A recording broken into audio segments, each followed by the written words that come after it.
आपण आजच्या आपल्या पहिल्या बोथ स्पीकर्सकडे वळूया. मिस्टर जॉय अलूर आणि शशांक बथेरिया हे दोघंही फर्स्ट जनरेशन एंटरप्रिनर्स असून 1995 साली त्यांनी नाशिकमधून फॉक्स सोल्युशन प्रायव्हेट लिमिटेड या प्रवासाची सुरुवात केली. दोघांचाही सिमेंट्समधील स्ट्रॉंग टेक्निकल आणि प्रोजेक्ट एक्सपिरियन्स होता आणि त्याच्या आधारावर त्यांचा हा प्रवासाचा पाया भरभक्कम ठरला. लहानशा सुरुवातीपासून आज फॉक्सने industrial automation, industrial IT services, airport baggage handling systems, plant engineering services आणि स्पेशल पर्पज मशीन्स अशा विविध क्षेत्रांमध्ये आपली स्वतःची ओळख निर्माण केलेली आहे. आज फॉक्सचा भारतात आणि परदेशातही स्ट्रॉंग प्रेझेन्स आहे. अनेक ऑफिसेस, फॅक्टरीज आणि जवळपास 1000 जणांची सक्षम टीम या संस्थेची ताकद आहे. या प्रवासात capability building, team development, reliability, consistency आणि नेव्हर गिव्ह अप ॲटिट्यूड या मूल्यांवर त्यांनी सातत्याने भर दिलेला आहे. नाशिकसारख्या शहरातून जागतिक दर्जाची ऑर्गनायझेशन उभं करू शकतो हे त्यांनी त्यांच्या कृतीतून सिद्ध केलेलं आहे. आज मिस्टर जॉय अलूर आपल्यासमोर त्यांच्या प्रवासातील अनुभव, विचार आणि शिकवण आपल्याला शेअर करणार आहेत. मिस्टर शशांक बथेरिया यांचीही उपस्थिती अपेक्षित होती, मात्र काही तातडीच्या कस्टमर्स कमिटमेंटमुळे त्यांचा भारतात परतण्याचा कार्यक्रम पुढे ढकलला गेला आहे आणि त्यामुळे ते आज उपस्थित राहू शकले नाही. मी आता मिस्टर जॉय अलूर सरांना विनंती करतो की त्यांनी मंचावरती यावे आणि आपलं बोथचं सेशन सुरू करावं. Thank you sir.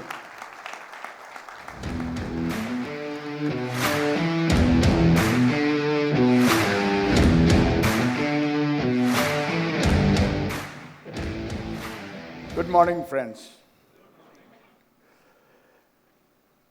I am really honored to be here today. I've known Raju Bagwe since the time I came to Nashik, and that was in 1988. And I've seen his journey with Reliable, and then later on with TLC. I think later TLC became his main journey. I'm amazed at the way TLC has grown, the way it has been a sustainable movement without relenting on momentum. It's absolutely amazing. Hats off to you and to all your members who have made it happen.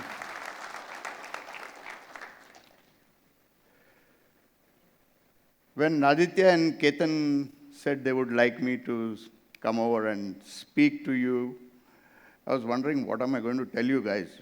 You guys already have a lot of both coming to you every day. But then they said they would just like me to share my journey, and so here I am.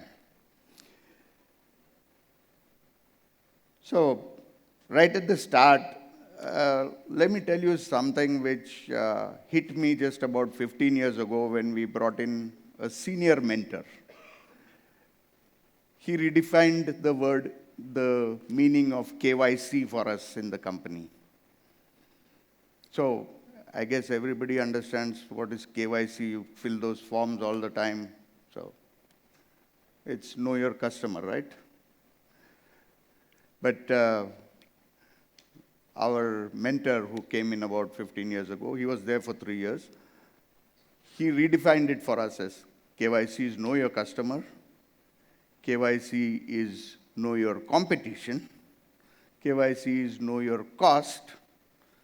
And KYC is know your own competence. And if you know all these things properly, then you can do business.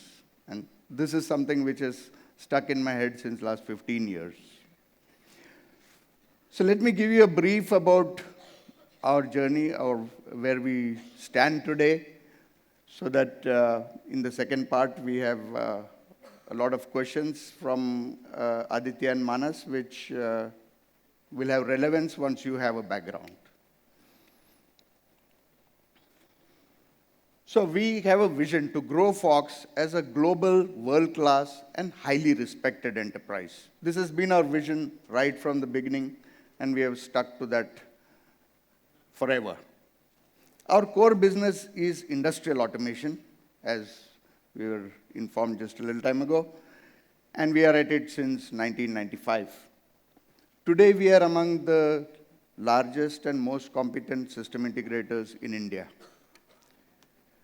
We started in Nashik, and in the first 1 or 2 years, we decided we will keep Nashik our base.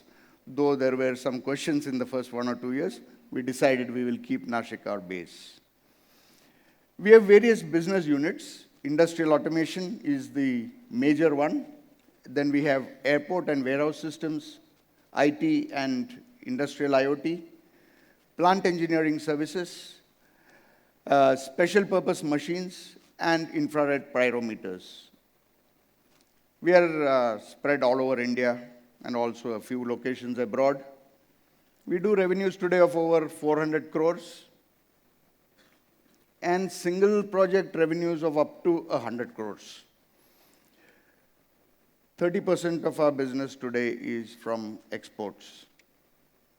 We work in various domains, almost all domains that you can think of: automobile, cement, chemicals, pharma. Since we are spread all over India and we have a lot of people, we should do a lot of work. So obviously, we have a lot of work to do.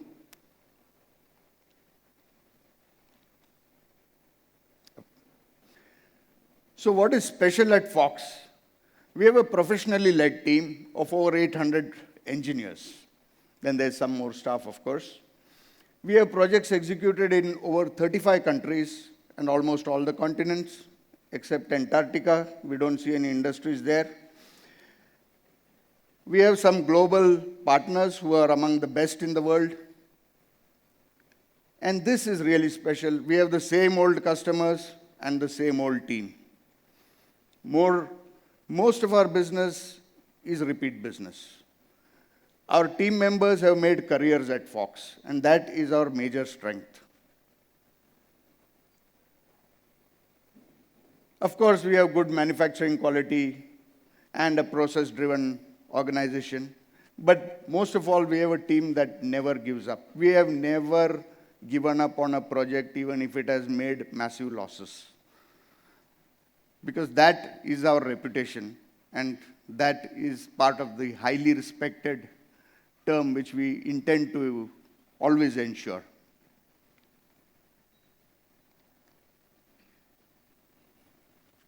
Yep. So when we say we are a competent company, we don't expect our customers to believe us. We benchmark ourselves globally with global certifications. So all these are global certifications, whether it is for UL or whether it is for project management or for safety. We are globally certified by agencies like TUV, which are globally recognized. As I said, we partner with the best. Siemens is a major partner for us. And we are a global partner for all those things that you see there in the front there. Process control systems, SCADA bases, industrial strength networks. All these things, we are global partners with Siemens, not just with Siemens India. So you will see us on the Siemens Germany website also as global partners. We're also partners with Fluke, Omron, and HP. We are EIL certified, so we are authorized manufacturer for EIL, which is a rather difficult certification to get, and particularly important for the oil and gas and refinery business. As I said, we have a lot of people who have made careers at Fox.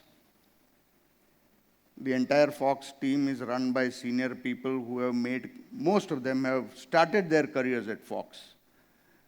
You'll see there's a column in the last which says past experience in years, and most of them are blank, which means all these people started their careers at Fox, and today they are the management at Fox.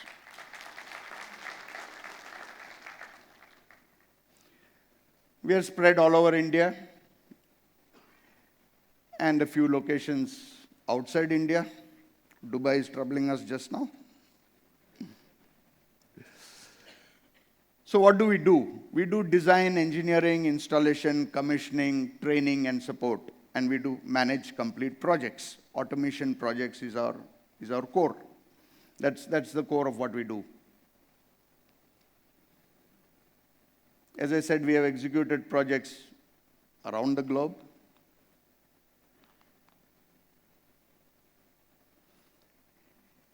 And this is our reason to exist. All our valued customers, they are the whole reason why we exist in this market. Thank you. With this, we are open to a question and answer session.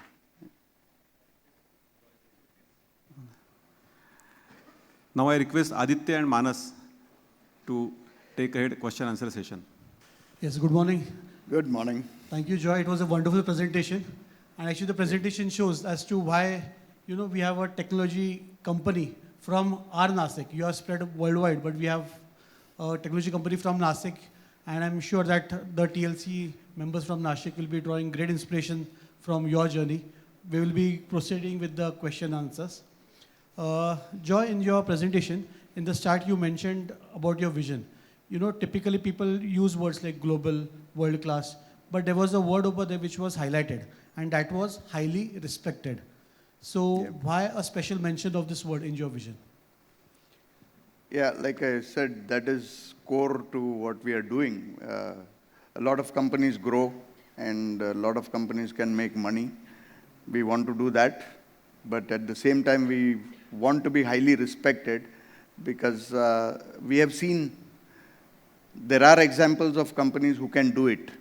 There has been, at least in the past, there was a perception in India that business means manipulation. And we have seen there are companies who have managed it without that. They have built reputations of doing good business and having respect. And the core, the unique ones which come to my mind are Tata's and L&T. And they were our lighthouses for being highly respected company. Great, great.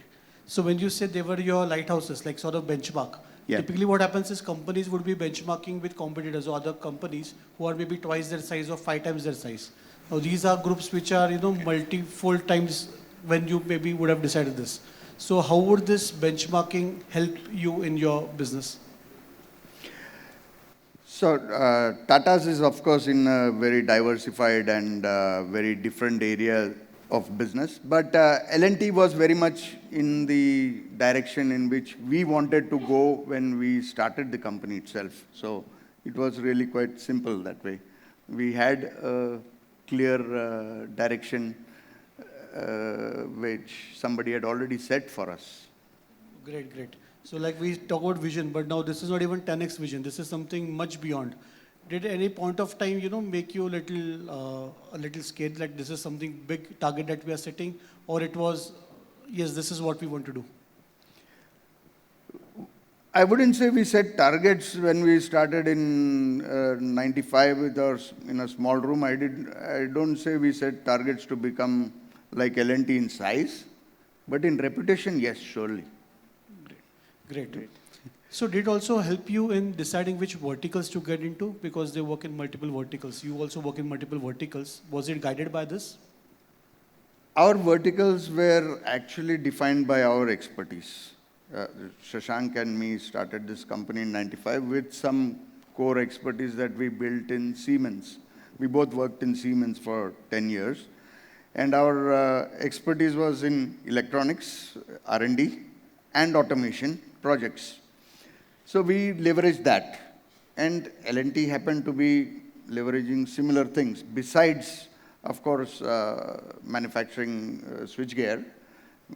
Most people know L&T for switchgear, but they are actually more into projects. Okay. Great.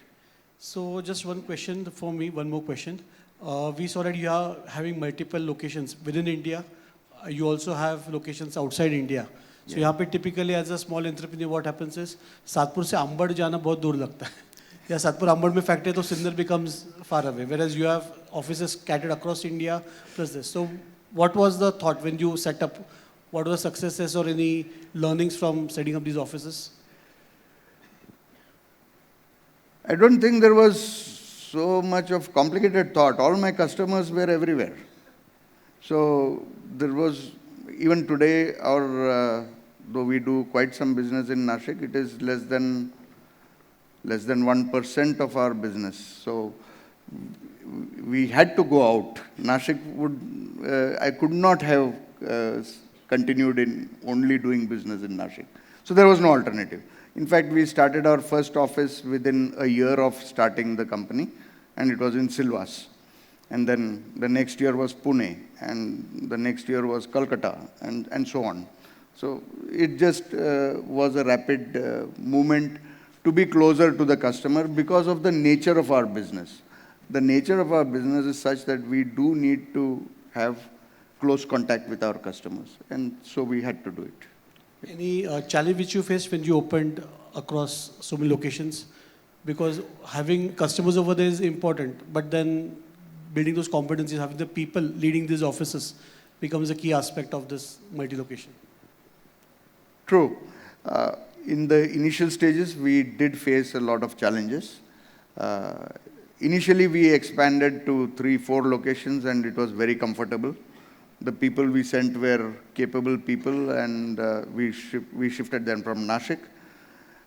They knew us, we knew them, and it could run quite well. And then we got confident, so we opened a few more, and then it did come crashing down. We were not able to manage some of our remote offices because we did not have the management bandwidth and the systems and the right people in place. All three were a problem. And we had to pull down, and we had to close down temporarily some of those offices. But then we regrouped, reorganized our systems, built up some more team. And now we have a format with which we open our offices. So we are very clear now what we need in an office, not in terms of assets. That is the most minor thing in our business, but we need the right mix of people. So now we don't start an office with less than 5 people. Okay. So there's some mix of technical people and sales people. Great. Just one question. As a project business, typically what happens is कि ये मेरा project है, so I have to be very sure document 100% okay है. So my team will be preparing documents, but I have to check it, I have to recheck it to ensure that the document is correct. But when scaling up, obviously this cannot happen that you or Shashank sir will be, inspect every document. So you just mentioned about process systems. Can you throw a bit more light on this as well? Yes, so as we grew, we realized that we cannot handle everything.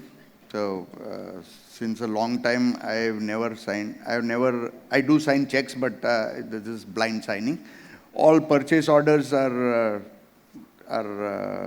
even if it runs into a few crores, they are created by our purchase department. There's a head there who's a responsible man. He's supposed to do his job, so we trust him to do his job. And the method we followed right from the beginning is we trust people, let them grow, let them take responsibility. If they fail, we throw them out, or we move them to some other place. Yeah? We don't start with policing. Policing is a waste of time. So we were discussing some time back, about something as silly as tour expense reports. We are a company where there is no limit on what people can spend on their food expenses when they are traveling, which is something which a lot of people within the company also don't like. They find it a nuisance. How much am I supposed to spend? And we say just spend responsibly. Yeah, so I think it builds a sense of responsibility in everybody in the company that they have to do things without waste. Cost cutting is not so important. Waste has to be avoided.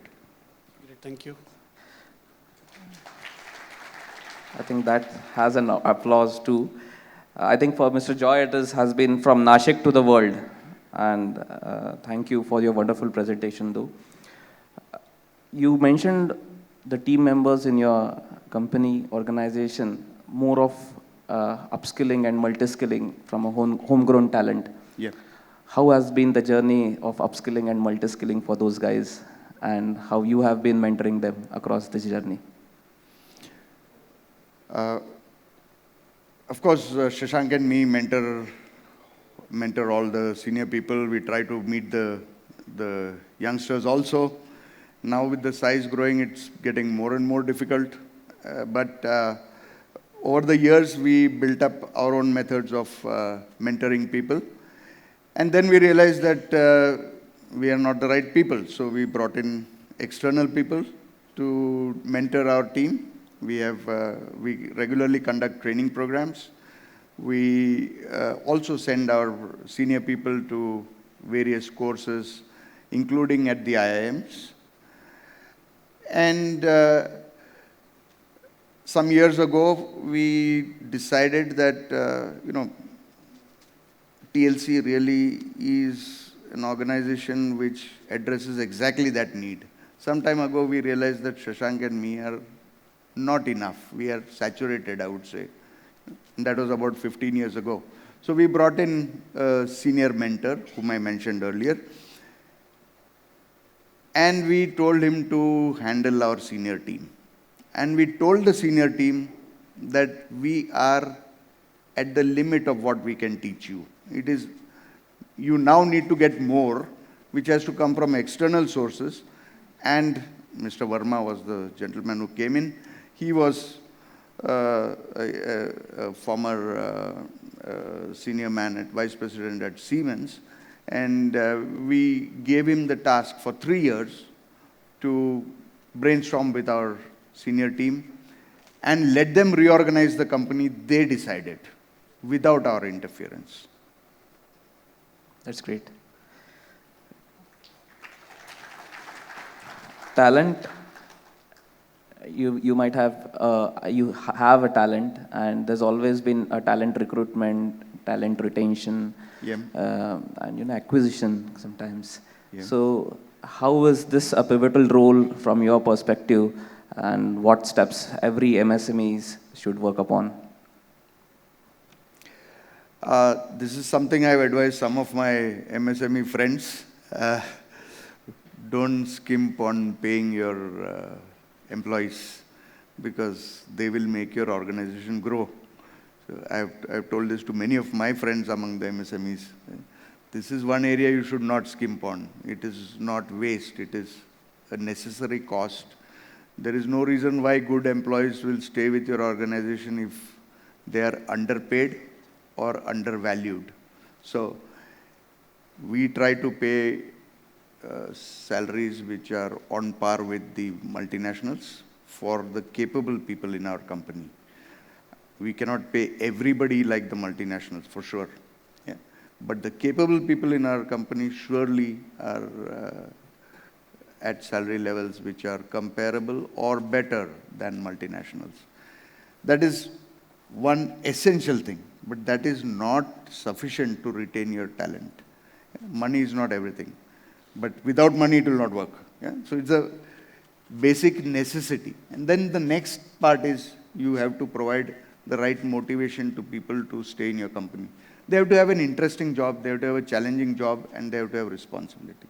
The more you stretch your people on responsibility, the more they will want to stay with you. Nobody runs away from hard work. No capable person runs away from hard work. People run away when they have no work. I quit Siemens when I had no work. There was a phase of 2 years when I had no work and I decided to quit. Great insight. Yeah. So as you mentioned about this, लोग हैं उनको skill करना है, upskill करना है, obviously they become more employable as well. So कभी ऐसे डर लगता है कि भाई what will I, if I upskill my employees too much, because this is a typical problem many MSMEs face. और उसको skill दिया और वो छोड़ के गया तो क्या? What is your take on it? True. This is something that I have noticed in many of my competitors. Lot of my competitors skill their personnel in certain pockets. They do not multi-skill them, and that does help retain people. But then they are not the right people. So if you want to grow, you will have to multi-skill people. Fox will grow only if there are 100 Fox growing around. Yeah? And each one has to be near autonomous and growing on its own. So we have our offices in various locations like Kolkata and Bhubaneswar, Jamshedpur. I don't even go there once a year. I'm unable to go there once a year. They are independent on their own. They do everything that is required except the basic reporting that is required. And I have to trust the people who lead the show there. And once in a while, some will go. If somebody finds a better career, so be it. Yeah. So it is best not to get bothered by such instances. No, you will, policing and blocking things will only block your own growth, nobody else's. You just mentioned about multiple forks. Was it also maybe something to do with a better customer focus or? Yes, absolutely. So as we grew from a size of around 40 people to we crossed over 100 people, there's a major transition. And we found that anything that we were doing wasn't working. You know, anything that we were doing earlier wasn't working anymore.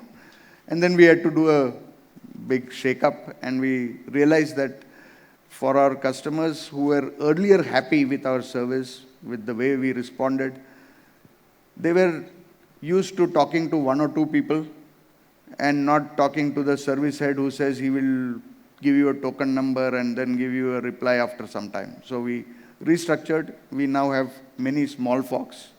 For the customer, Fox is always small. Great. That's a great insight. Yeah. I think this Fox is a project-based company. And what has been an operational model? It is a throughput-based operation or it's more action-based operation? If you could throw light on that, on project operations.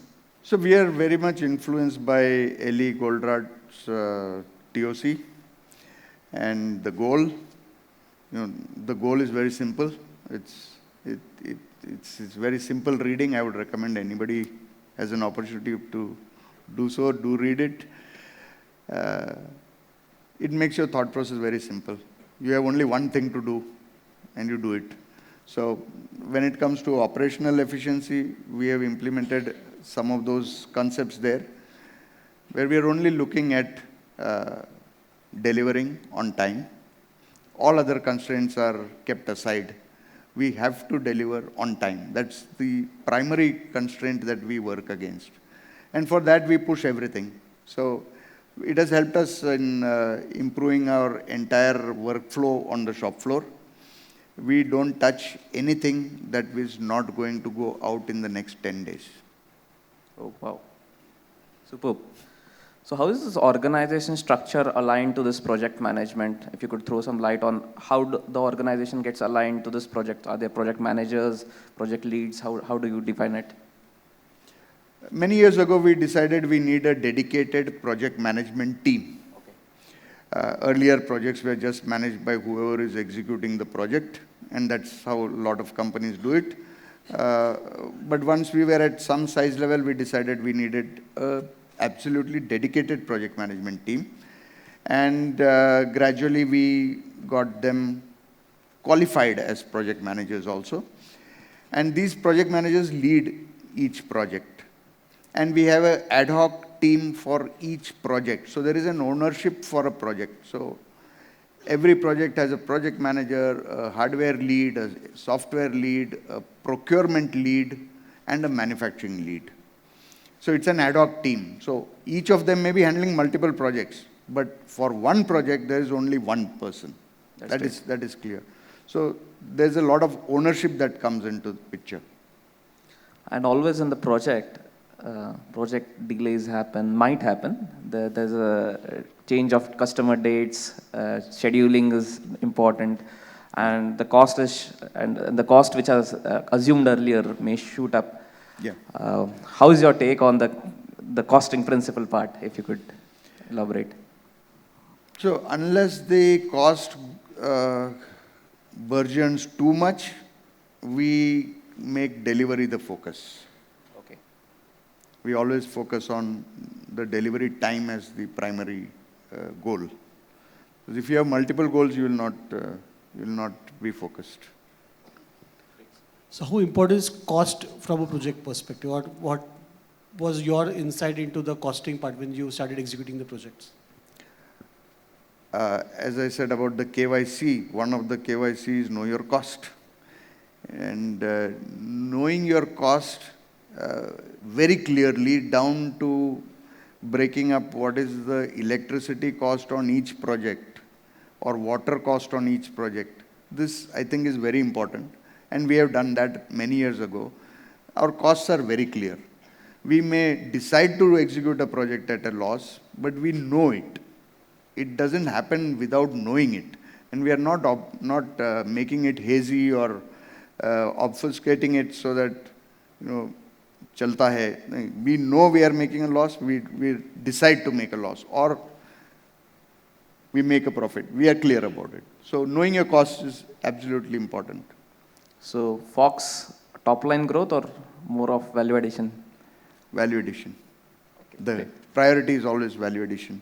Top line is important, but value addition is focus.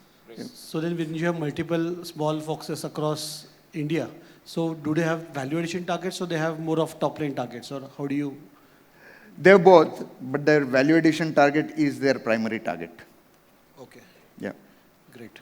So any challenges when you said now this is a cost structure and there's no any interaction with the team? How did the team take it when you were? Because what happens many times the smaller costs don't get captured into the system. It's just the big raw material cost or the labor cost which get captured. But when a total cost comes into picture, how would the sales team, maybe or marketing react to it? We capture all costs. We don't miss anything because in the summation also we cross-check it. Yeah, we tally it across. So there's no chance of missing any cost in our costing sheet. And our salespeople don't like it because when they see this costing sheet and they say, we are doing a project, abhi pani isme kahan pe aaya? So obviously for the salespeople it's a challenge. But and often our competitors are not detailing their costs so much. So there is a challenge there. But see, all customers are not our customers. There are segments of customers. We cannot compete everywhere. So I always tell our salespeople, they have to find the right customers for our cost structures. And I tell our projects people, we have to reduce our cost to meet more customers. So it's a merger of these two thoughts. And with the cost always comes the positioning. How has you been positioning Fox in front of giants like L&T, Siemens, ABBs, those who are in system integrations? Or even from the other side, the local players who would also be vying for the same projects that you would be vying for? So the first side is actually good for us and easy for us. Siemens, ABB, Honeywell, they are good competition for us. We are in a good spot there on the cost front. But at the other end, yeah, we do have a tough challenge because our costs are in general higher than most of our competitors in terms of manpower costs and infrastructure costs and things. But what we try to do is try to make our value add better by having better manpower. So, for example, if somebody is going to have a man-day cost of maybe 5,000 rupees and my man-day cost is, let's say, 8,000 rupees, then I should be delivering double what my competitor is delivering in the same time. And then cost is not a problem. Great. When we had a discussion earlier, and I think in the presentation also you made a mention of UL certification. I think that is also one of the key differentiators which differentiate you from your competitors. In fact, Fox has done something fantastic related to UL certification. If you can throw a bit more light on that. So as I said earlier, we have always tried to ensure that when we say that we are good at a task or good at some delivery, it is not my word against somebody's word. It is benchmarked, globally benchmarked. So UL certification for control cabinets, that was one of them. But there are many such. We also supply CE certified cabinets. We have team members who are PMP certified. We have team members who are certified for safety, process safety. All these things are global certifications. UL particularly, we are the first company in India with certification for hazardous zones. Great. Manufacturing cabinets for hazardous zones. Great. And how did this UL certification come about, training, because it's quite a costly affair, sending people to Singapore for the certification and then they. Yeah, true. So how did you go about it? So business teaches you the way. You don't need to be very intelligent for that. So we got, we had an opportunity to get a UL certified order for hazardous zone. And when we looked up how do we do it, so we found we had to get somebody from Singapore to come and certify the panels here, which was quite expensive. And the other option was we train our own people, which was another 5 times that cost. And we chose the 5 times the cost. We chose to train our people. We chose to certify our own factory for it. So today we do not need UL to come and certify. We certify the panels ourselves. We spent 5 times the cost for that first one, but it was worth it. It pays off in the long term. It pays off in the long term. Correct. Great. Absolutely. Great. Absolutely. So I will just shift the lever back to the HR. So what best HR, like you as a top management, how do you look at HR or the people you, as you mentioned, they work with you for a long time. Yeah. But supposing there's an instance that a person, maybe leaves. So what is the way you deal with such things? You yourself being a core HR person. So for many years, I handled HR myself.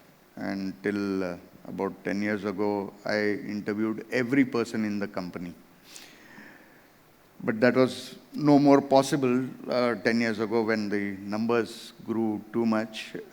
And then people who helped me do the recruitment, they took over. But people are bound to leave once in a while. One thing we have done is we try to preempt it in advance by doing regular salary surveys, satisfaction surveys within the company, outside, tracking every employee who is left Fox and tracking their careers to ensure that people who are capable people in Fox are always doing better than most of them. So we did all this tracking. We have tracking sheets for all this, and we have a few people who, they're not HR people, they're projects people who have helped me with organizing these things. If somebody leaves the organization, we, of course, don't let him go easily if he's a good guy. We do a lot of talking, but we have never paid anybody additional because he's leaving. This is something we have always ensured so that there is no, the horse trading kind of stuff doesn't happen. We take care of that. Great. So if we say, looking at 2026, if I ask you a question, what next for Fox? Where do you see yourself in a few years? Figures? No. Where do you see yourself in a few years? Yeah. In a few years, yeah. Okay. So we are on a very good trajectory just now. The external circumstances holding, we should be doing very well. A lot of the jigsaw puzzle pieces which have been put in place today are leading us towards EPC contracting kind of direction. We have plant engineering services, which has now picked up very well, where we design complete plants, which is actually not electronics, it's mechanical engineering, piping engineering, a little bit of civil also, and that dovetailing with the rest of the controls and automation we do, we are on the right trajectory. We should be seeing fairly good growth figures, maybe 25-30% over the next few years. Things look good just now. Yeah. Great. And one more question, if you don't mind. Typically, from a business perspective, business owners, when we talk of succession planning, the first thing which comes to our mind is whether my son or daughter is going to join the business, and that is how the business will, carry forward. Yeah. I think Fox has a very different take on the succession planning. If you can maybe elaborate a bit more on that. Yeah, so right at the time we started Fox, we took a little different view on succession planning. We had told our early employees who were sitting in one small room that no family members will be joining Fox. Yeah, and this was I'm not saying this is the right thing to do, it's just a different approach. There are a lot of good family-run companies in the world, very huge ones also. So there's no right and wrong. This is the approach we took. And I don't think our early employees really believed this. But they had some reason to believe it. Shashank's wife, Amita, was a colleague in Siemens. And even after she resigned from Siemens, she did not join the company. So there was some reason for people to believe.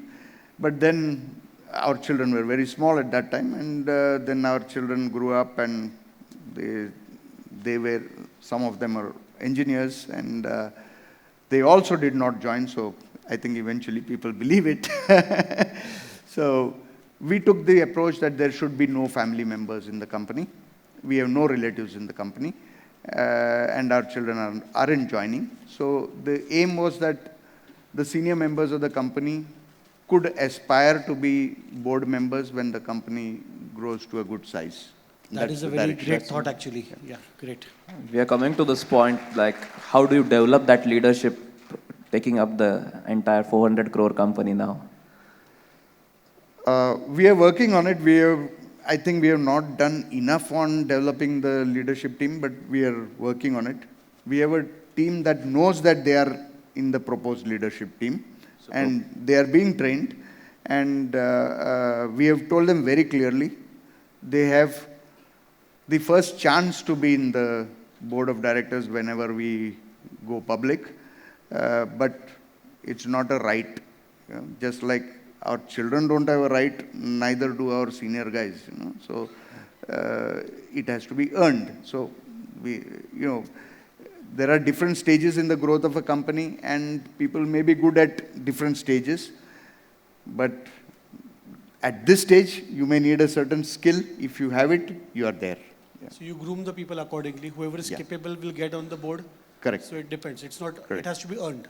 Of course, Great. it has to be earned. It Great. cannot be, it's not a right. That's true. Yeah. So now you and Shashank sir have been together for, I think, more than 30 years now. Yeah. So if I may ask you, what is the secret sauce which keeps this partnership together? Any disagreements? And who has the veto, most importantly? Disagreements, of course, we have. But we have a lot of agreements and some disagreements. And if there are no disagreements, we don't need two people. Why should we have two people? One could run the show. So we need two people to disagree. Otherwise, there's no point in having two people. So we do have strong disagreements sometimes. And fortunately or unfortunately, both of us hold a veto, which we try to use very sparingly. It's not a very comfortable thing using the veto. So we try to use it sparingly, and we are both sensitive to it. But both of us So this have a means veto. that if both of you don't agree on it, it is not to be done. Yeah. Okay. If both of us don't agree on it, we don't go ahead with it. But before we decide that, we have a lot of discussion, argument, whatever, trying to convince each other. But if we don't agree, then we don't do it. Great. That's great. That's great. So it was really a joyful discussion with Mr. Joy. And let's close this with a small and fastest rapid fire round with you guys. Mm-hmm. Okay? If Shashank would have been here, we would have kept a gift hamper also. But then nevertheless, we'll have a rapid So the fire. first question, one book every entrepreneur must read. Obvious. Alien Gold The Rat. goal. The goal. The goal. If I may ask you one habit that has served you the best.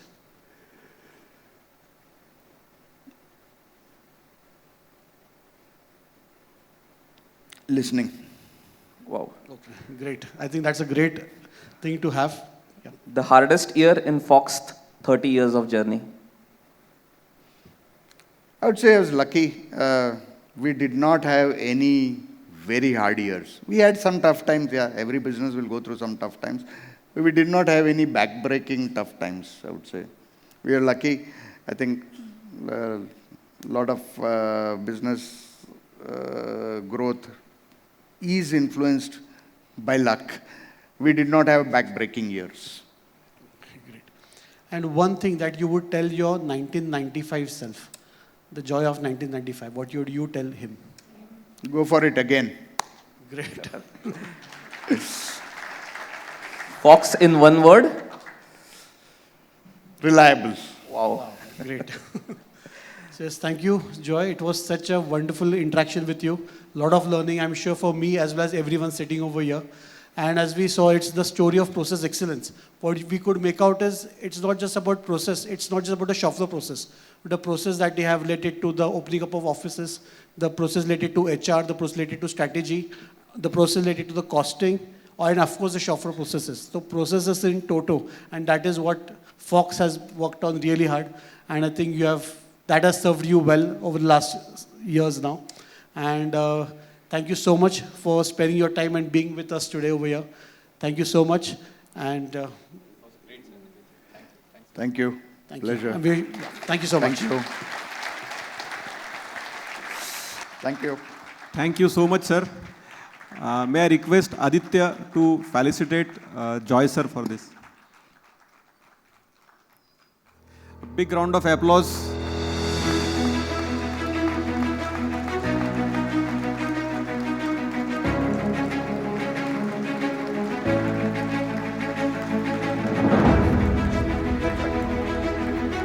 Thank you, Joy sir, for your Thank you. inspiring speech. Thanks a lot. We also thank Aditya and Manas for making such wonderful questions and unfolding his journey towards us. Thank you. Thanks a lot.